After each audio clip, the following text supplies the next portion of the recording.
Hello, so today I'll be doing my mentor teacher interview questions. So before I get into the questions, I wanted to sort of introduce my mentor teacher a little bit. So her name is Mrs. Katie Stacy, and she is a 5th grade teacher at Brookwood Elementary School. She has taught some in 2nd and 3rd grade, but most of her time has been in 5th grade. And this is her 22nd year of teaching, so she has 8 more years to go. And I just wanted to start by saying that this interview helped me so much. I enjoyed it. I enjoyed getting to hear some helpful tips and some helpful information for me that I can use in my future classroom one day. So my mentor teacher's approach or philosophy to classroom management is pretty simple. She says that you must be consistent and follow a routine, and that children feel safe when they know what to expect when there is consistency. And she believes in keeping things calm and under control. And this is a big thing this year because her kids this year, a lot of them have behavior plans, and so keeping things calm is a big thing for her this year. So students appreciate it whether they admit it or not, that they learn better in a calm environment. And I totally agree with that, because if the environment around you is not calm and it is very distracting, then it can be hard for students to learn and get the best out of their learning experience. So for her role for rules, they just have one rule that they follow, and that is to always do the right thing. And she says when a student does something they shouldn't, she just asks them why they did what they did and what would be the right thing to do in that situation. She talked about how they're in 5th grade, so they're old enough to know what is expected of them. So just giving them that little reminder when they do something wrong should be enough for them to, correct themselves. So for procedures, she follows very strict routines. She says that students know what to expect at all points during the day, and that helps tremendously with keeping things under control. She says the biggest key to her classroom management is to not let things escalate. Like I said before, this is a class with lots of behavior disorders, and so helping things stay calm is a huge thing, because when they escalate, it can be so hard to get things back under control. So she said that they keep things calm throughout the day, and when things start to escalate, she tries to correct it very quickly. And each class comes in each day and reads quietly for 5 to 10 minutes to help them calm down, and it gets their mindset ready for learning. So this is a huge thing that I have noticed that plays a big part in their learning. So in the morning, it's not really a big issue because they're still waking up. So reading just allows them to get ready for the day. But if the kids are coming from recess or lunch and they're very wound up, the 5 to 10 minutes can be very crucial for them to sort of debrief and get their minds ready for learning. So managing where students sit, she also said, was a big part of classroom management, and also behavior in the line. So you don't want kids to sit, with their buddies, because they're just going to cause a disruption. And that goes for line order as well. They have a designated line order, so every time that they line up, they know where they're supposed to be and what is expected of them. Brookwood is a pretty big school from the ones that I've personally been in. Her classroom is downstairs, and there's a lot of things that they need to go to upstairs. So this line order helps their behavior tremendously. She told me that she does communicate with their parents when the behavior starts to become a problem, that most of the behavior will fix itself after she speaks to a parent. And for students with the IEP or behavior plan, she makes sure to follow the steps in their plan so that they're getting the services that they need. And she does not really do rewards for positive behavior. She told me in the past they used to participate in PBIS, but they do not use it anymore. She said that they used it for several years, but they found it to be unsuccessful for them.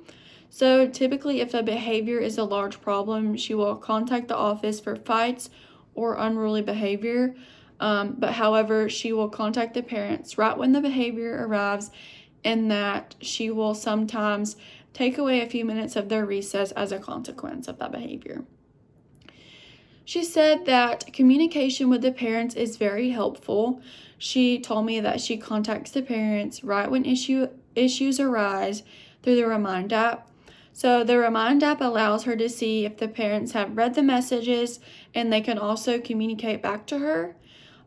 She told me if the behavior continues, she will call the parents in for a meeting, and that she meets with each family in October to go over the child's behavior, which I thought was a huge thing because, taking time to meet with each child's parent can be very time consuming, but at the same time, I feel like that's a very important thing to do, because just because your child acts one way at home does not mean that they act that same way at school, and that can go positively or negatively. So I just feel like that little midterm check-in is very important to address your child's behavior. So some suggestions she gave me when handling behavior was to just call their parents and have a good line of communication with them. And also that consistency is very important. She told me that she tries her best to react the same way with the behavior, and that if you do not let the behavior escalate, it's easier to keep it in check. And so for some tips that she gave me for organizing the classroom, she currently has 3 classes that rotate in and out of the classroom each day. So each child has a bin that they store everything they need in each day. So whenever they come in, they grab their bin and everything that they need is there right in front of them. So that helps big with, keeping things calm, because there's not a lot of kids up and running around looking for stuff that they need because it's there right in front of them. She also mentioned the importance of a classroom library. She has one in her classroom, and it's labeled by genre, and so when students need a book quickly, they can go back to the classroom library and everything is laid out for them so they can just grab it and go. And so she also shared with me some of her best and worst classroom management strategies. So her worst behavior management was a group of second graders. They had lots of individual needs, but she did not have the proper support to go about that class. She had an ESS teacher that was brand new and did not know how to help control those behaviors. So she had the group under control until a new student moved in with lots of emotional needs that she needed help managing, but she did not have that help. She told me it is essential to have the support that you need when dealing with a class with behavior issues, and it is something that one person cannot handle alone. And I've seen some of that this year, because with their class having lots of behavior disorders, it's very hard for a teacher, if it's just one teacher, to have to deal with that. There was an incident a few weeks ago that I got to witness, where it was my first time rotating with the class to math, and 2 of the students, had a moment. So they were both causing a very big disruption. Well, the teacher took one kid out in the hallway, and I was left in the classroom with the other student that was, having a meltdown. And I wasn't even supposed to be in there. I was just rotating with them. So I just thought about how, it's important, because if she were to just take that one student out in the hallway, the whole class would be, left unattended. And I felt like there needed to be more help in that situation. But thankfully, I was there to sort of, watch the class and deal with the other student a little bit as the best that I could, because we're not trained as teacher candidates to deal with that. But I tried to just handle it as best as I could and just try to keep things calm. So she said that one of her best experiences with classroom management was when she had a group of students that she shared with another teacher. She said that they taught them and had the same expectations between each other. So the consistency provided a very pleasant year. And having consistency and knowing expectations is key to behavioral success, which I agree with. I feel like having someone with you and y'all having the same expectations is a way to create a great learning environment for students. But if you have someone in there that you don't agree with, it can be hard to secure a well-fitted learning environment. So she told me a few tips that I could use in my future classroom, and she just said to do not let it escalate and to always keep behaviors under control, because it is very difficult to get things controlled once they have escalated. And she told me to also keep in mind that you are not their friend. You're in charge, and keeping things orderly and safe is a way of showing love to the students. And lots of instructional minutes can be lost if behavior is not under control.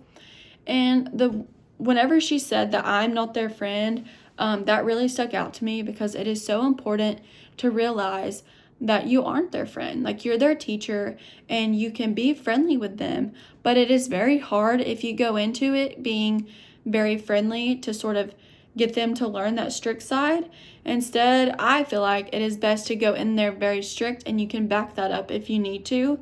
One of the teachers on the 5th grade team at Brookwood has the friendly approach, and I feel like whenever she tries to discipline them, it doesn't really work that well, just because they see her more as a friend, and so they don't really, follow her discipline that well. And lots of instructional minutes can be lost if the behavior is not under control. And that goes back to when I was saying that when there was that incident, lots of instructional minutes were lost when she was having that other student out in the hallway trying to get them under control.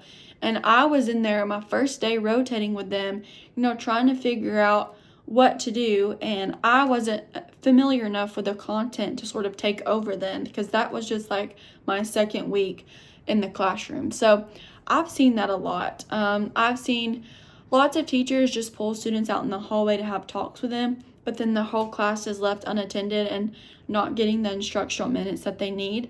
So that was a big eye-opener for me. So, going into my future classroom one day, I feel like that's one thing that I'm going to try to avoid is loss of instructional minutes, because it can be very important for their learning ability, especially with testing.